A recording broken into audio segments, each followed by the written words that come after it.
The mind shapes the face shapes destiny. Dear Dharma friends, today, in this serene and mindful moment, let us return inward to reflect on a profound truth found deep within the Buddha's teachings. The mind gives rise to the face, and the face shapes destiny. Though brief, this saying holds within it a profound spiritual insight. It teaches us that the heart, appearance, and destiny of a person are intimately connected, constantly influencing one another, inseparable like shadow and form. The mind is the origin of all things. When our mind is peaceful, compassionate, and pure, that inner light naturally reflects on our outer appearance. Our features soften, our expressions brighten, and we emit a gentle, welcoming energy. As a result, good fortune and positive circumstances tend to arise in our lives. Conversely, when the mind is filled with anger, greed, envy, or resentment, these qualities also begin to shape our face, manifesting as harshness, coldness, or tension. And such a state of being often invites more suffering and hardship. Thus, the teaching, the mind shapes the face and the face shapes destiny, reveals the deep interconnection between the inner world and the outer form. Our mind, our appearance, and our fate are not separate. They operate in harmony, like the echo and the voice, like the reflection and the source. When we refine one, we influence the others. The path of spiritual practice is not just about changing our thoughts or our behavior. It is also about transforming the energy we carry, the way we are perceived, and ultimately, the life we experience. When the mind is at peace, everything becomes peaceful. When the mind is illuminated, life too becomes filled with light. 1. Appearance is a mirror reflecting the inner mind.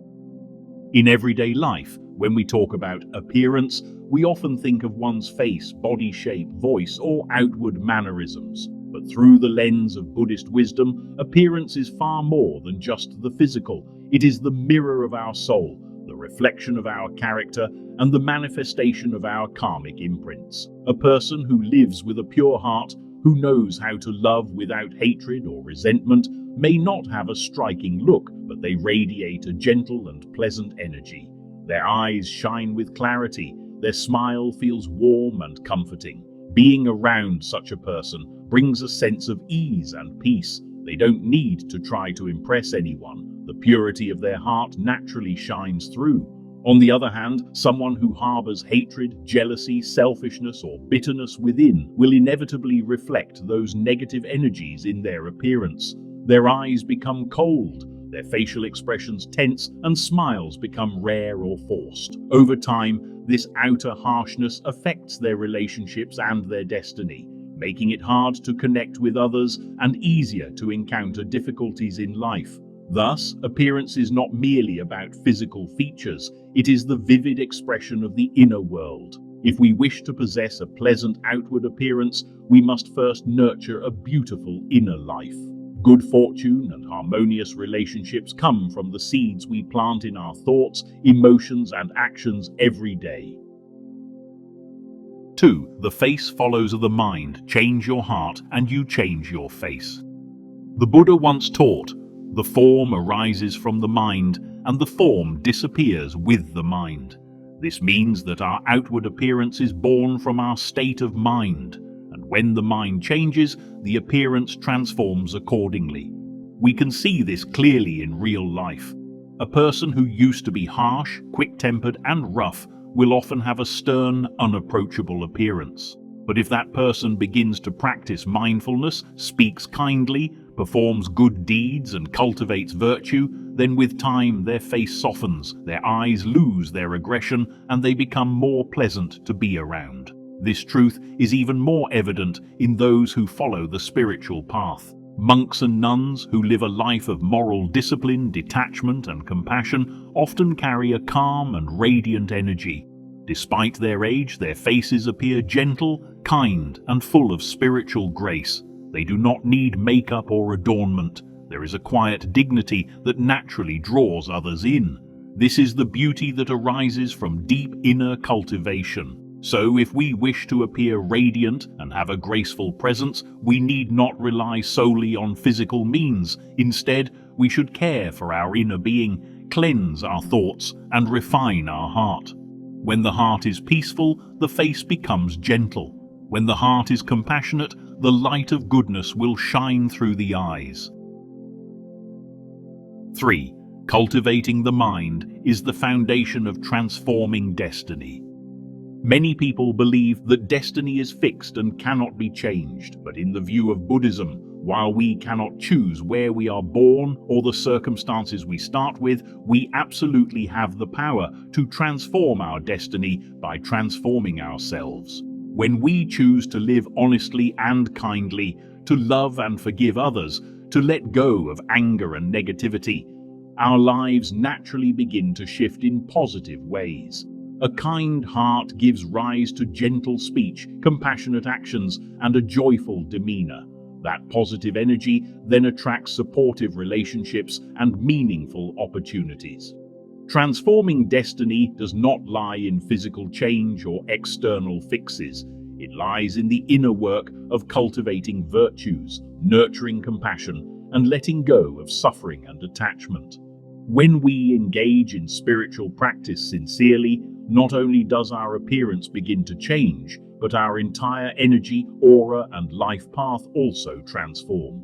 That's why the ancients used to say, "Form follows the mind, and blessings come from virtue. A beautiful face comes from a beautiful mind. Great virtue brings great fortune." The journey of transforming our destiny doesn't require superstition or prayer for miracles. It requires inner effort, conscious living, and sincere spiritual growth. The spiritual values that transform appearance and destiny. 1. Compassion and tolerance, the foundation of charisma. The Buddha once taught, "A person with compassion is naturally pleasant and approachable." Compassion is not just a noble quality in Buddhism, it is also the source of true beauty, both in spirit and appearance. True compassion is not merely a fleeting emotion. It is a deep and steady force that arises from a heart capable of understanding, forgiving, and actively helping others.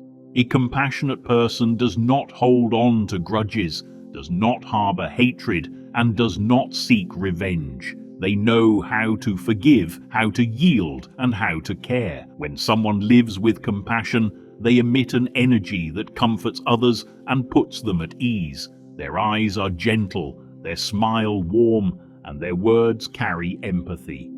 They don't need to win others over. Their inner goodness radiates naturally. Compassion not only heals relationships, but also heals the practitioner.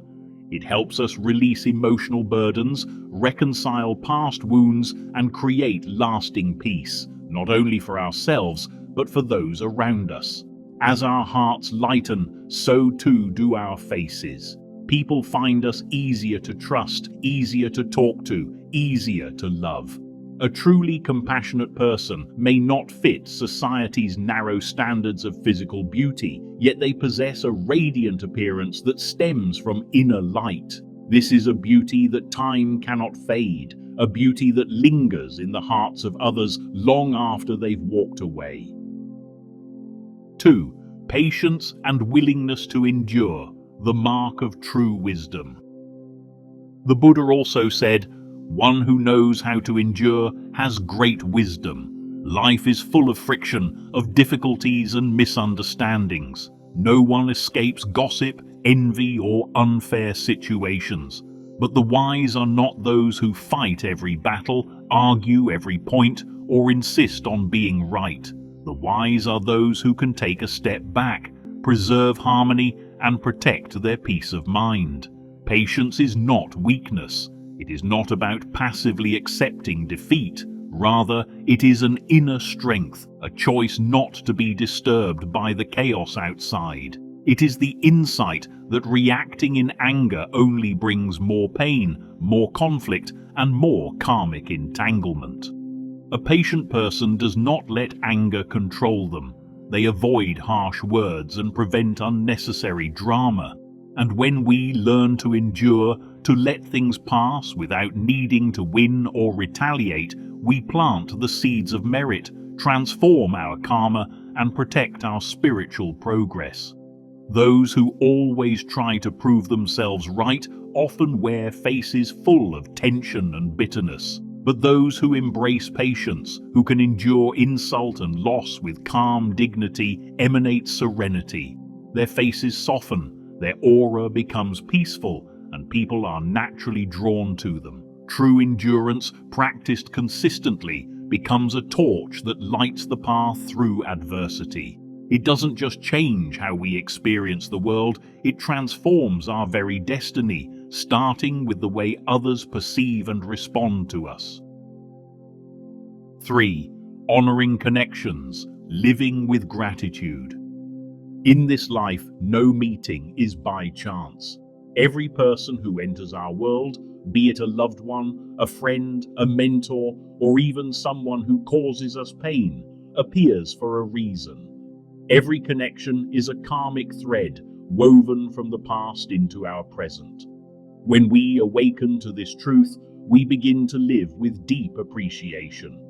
We feel grateful for those who love and support us. We even find gratitude for those who test us, for they push us to grow, to become wiser and stronger. Gratitude softens the heart. It lessens our resentment, reduces complaints, and brings lightness to the spirit. Those who constantly blame others or lament their misfortunes tend to carry a heavy look, tired eyes, tense features, and harsh tones. In contrast, a grateful person has a bright face, clear eyes, and a calm, pleasant presence. When we honor the people and moments that pass through our lives, we learn to let go more gracefully. We don't cling, we don't curse fate. When someone enters our life, we appreciate them. When they leave, we bless them. Such a way of living brings inner freedom, lasting peace, and a presence that shines from within. The law of cause and effect, the foundation for transforming one's life. Dear friends, in life, there are times when we encounter unexpected blessings or face suffering that seems to come out of nowhere. But under the light of the Buddha's wisdom, we realize that nothing happens by chance. Every result we experience is the fruit of a seed we've planted through our thoughts, words, and actions, whether in this life or a past one. The Buddha taught, "As you sow, so shall you reap." Every thought we hold, every word we speak, every deed we perform is like a seed falling into the fertile soil of the universe. Whether we are aware of it or not, these seeds will one day sprout and bear fruit. If we plant seeds of goodness by being kind, truthful, and helpful to others, even if we face temporary difficulties, we will ultimately receive help, peace, and inner joy. But if we plant toxic seeds through harsh speech, deceitful actions, or selfishness, sooner or later, we must face the bitter results. Understanding the law of cause and effect helps us live more mindfully. We learn to speak with care, to act with integrity, and to avoid abusing power or acting out of greed. By correcting ourselves, we generate merit, accumulate virtue, and gradually improve our destiny from the inside out. Living in the present, the miracle of mindfulness. In today's fast-paced, ever-changing world, many people are merely going through the motions of life without actually being present.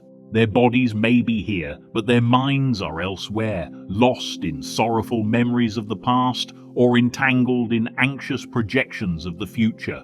They may appear busy or active, but their inner world is often disconnected and distracted. The Buddha, in his infinite wisdom, gently reminded us of a profound truth. The present moment is the only reality. This teaching is not a metaphor or a theory. It is a direct invitation to wake up to life as it truly is. The past, no matter how vivid or emotionally charged, is gone forever. We cannot rewrite it. The future, no matter how carefully we plan, has not yet arrived. It remains uncertain and out of reach. What we actually have, what we can touch and live, is this moment, this breath, this step. And if we dwell in this moment with full awareness, it has the potential to reveal to us a peace and happiness far deeper than anything we might chase outside of ourselves. Yet how often do we truly inhabit this present moment? How often are we fully alive to what is happening right now? Imagine sitting down to a delicious meal, yet your mind is elsewhere, rushing, planning, regretting, and you barely notice the taste, the texture, or the warmth of the food. Or imagine speaking with a friend or loved one, but instead of deeply listening, you're half absorbed in your phone, your memories, or your worries. In such moments, we miss the richness of life. We touch the surface, but not the depth. We live, but only partially. Without mindfulness, we move through life like sleepwalkers, breathing but not aware of the breath, seeing but not truly observing, hearing but not really listening. In this state of forgetfulness, the beauty and wonder of life silently pass us by. The joy that could be found in simple things becomes inaccessible. But the miracle is this: if we choose to come back to the present, through mindfulness, through awareness, then everything changes. Even ordinary experiences become radiant with meaning. A single breath can become a sanctuary of calm. A single step can ground us in the truth of now. As the ancient saying goes, no one can step into the same river twice because the water is always flowing. Life, too, is ever changing, ever moving. Every moment arises fresh and new. It is a one-time gift, never to return. If we don't recognize it, if we're not awake to it, we miss something irreplaceable. And in chasing after what's next, or clinging to what's already gone, we overlook the profound peace that's available right here in the now. So mindfulness is not about escaping life, it's about embracing it fully. When we are truly present, we discover that the moment we have is enough. We no longer need to run, to grasp, to escape. Instead, we simply dwell in the miracle of being alive. And that is where real transformation begins. Filial piety, the boundless merit of honoring our parents. In the vast ocean of Buddhist teachings, there is a shining jewel that forms the very root of all virtues, all spiritual accomplishments, and all human refinement. That jewel is filial piety, the deep, heartfelt reverence and gratitude we hold for our parents. Among all forms of moral cultivation, honoring our mother and father is seen not just as a social obligation, but as the very foundation of a spiritual life that is sincere, stable, and profound. The Buddha, with his infinite compassion and clarity, once proclaimed, "Offering to one's parents surpasses offering to the Buddhas." This powerful teaching reminds us that the first and most immediate sacred altar in our lives is not found in distant temples or celestial realms. It is found in our own homes, in the presence of the two people who gave us life. Our parents are the very reason we exist. Through them, we received not only this body, but the opportunity to live, to learn, and to practice the Dharma. They carried us in the womb with pain and patience. They fed us, clothed us, guided us, and gave up countless joys and comforts so that we might grow and flourish. Even when we stumbled or caused them sorrow, their love remained vast and forgiving, immeasurable like the sky, and deep like the ocean. To honor them is not simply a matter of custom or tradition. It is to honor the sacred thread of life itself. But true filial piety is not measured by money or gifts alone. It is not fulfilled merely through material support or grand gestures. Rather, it is expressed most profoundly in the small, quiet moments, in how we speak with kindness and respect, in how we listen with patience and openness, in how we attend to their needs, physically, emotionally, and spiritually. When we choose words that soothe instead of wound, when we set aside pride to truly understand their feelings, when we serve them with joy rather than duty, this is the living heart of filial love. Those who cultivate this sacred virtue carry within them a radiant energy of gratitude, and this energy cannot be hidden. It naturally reveals itself in their demeanor, in their voice, in the peaceful glow of their presence. They smile more sincerely, speak more gently, and are instinctively respected and trusted by others. Even when they say little, their aura speaks volumes. Their hearts are calm, their minds are clear, and blessings seem to flow to them like streams toward the ocean. More than that, the merit of honoring one's parents creates ripple effects that transform one's destiny. Such people often enjoy harmonious family lives, have dutiful and kind-hearted children, and experience a sense of ease and grace in whatever they do. Even in difficult times, their inner strength, nourished by deep gratitude, helps them endure with dignity and compassion. To be a good child is not merely to perform a role assigned by society. It is to walk upon the sacred gateway of authentic humanity. It is to stand at the very threshold of enlightenment, because a heart that cannot bow before the kindness of its parents cannot truly open to the compassion of the Buddhas. Thus, filial piety is not a beginning stage to be left behind. It is a lifelong foundation, a spiritual compass that continually brings us back to what is essential: love, respect, and deep remembrance. To honor our parents is to water the roots of the tree of life. Only when the roots are strong can the branches reach toward the sky. The mind is root. Appearance follows mind. Destiny follows appearance. Dear friends, throughout this spiritual journey together, we have gently opened the door to many timeless truths. We have walked through teachings on karma, mindfulness, and the boundless virtue of filial piety. And now we arrive at a profound realization, one that lies at the very heart of transformation. The mind is the root of everything. When the mind is calm and pure, our entire being is transformed. This is not merely poetic. It is a truth that echoes through every spiritual tradition and has been confirmed by countless awakened beings. Our thoughts, our emotions, and our intentions all begin in the mind, and from the mind they radiate outward, shaping not only how we look, but how we live. When the mind is pure, the face becomes gentle. When the face is gentle, destiny becomes favorable. When destiny flows well, life becomes peaceful and joyful. These are not just words, they are living wisdom. When our hearts are heavy with anger, jealousy, or anxiety, it reflects in our posture, our expressions, and even our voice. We may frown without realizing, speak with tension, or carry an energy that repels harmony. But when the mind is rooted in love, compassion, and peace, the face becomes relaxed, the eyes become kind, the smile becomes sincere, and people are naturally drawn to us. Our outer presence becomes a mirror of our inner truth. So often, people search outside themselves for ways to change their appearance or improve their fate. They seek magical remedies, lucky charms, or instant solutions. But the Dharma shows us a deeper path. Real transformation begins within.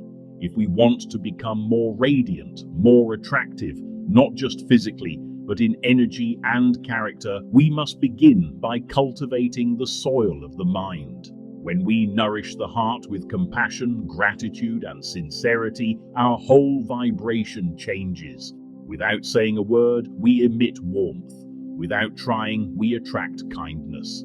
Our energy becomes gentle yet strong, humble yet luminous. This is the power of inner cultivation. It doesn't require cosmetic change or outward effort. It flows naturally, like fragrance from a blooming flower. As the mind becomes clearer, the body becomes more at ease, As the heart becomes lighter, the face becomes brighter, and as our inner life is refined, our outer world slowly begins to respond. Challenges become teachers, not enemies. Struggles soften, relationships heal. Even our destiny, once thought to be fixed, begins to shift, bend, and open up new paths that once seemed impossible. This is the miracle of inner practice. No forcing, no pretending, only deep transformation rooted in mindfulness and truth. So, dear friends, let us not overlook this precious opportunity. Let us return to ourselves, not with pressure or guilt, but with love and patience. Let us choose moment by moment to live with presence, to nourish thoughts that are kind, to speak words that heal, to perform actions that bring benefit. May each of us walk this noble path with determination and joy. May we live mindfully, not only for ourselves but for all beings. May we love deeply, speak truthfully, and practice sincerely.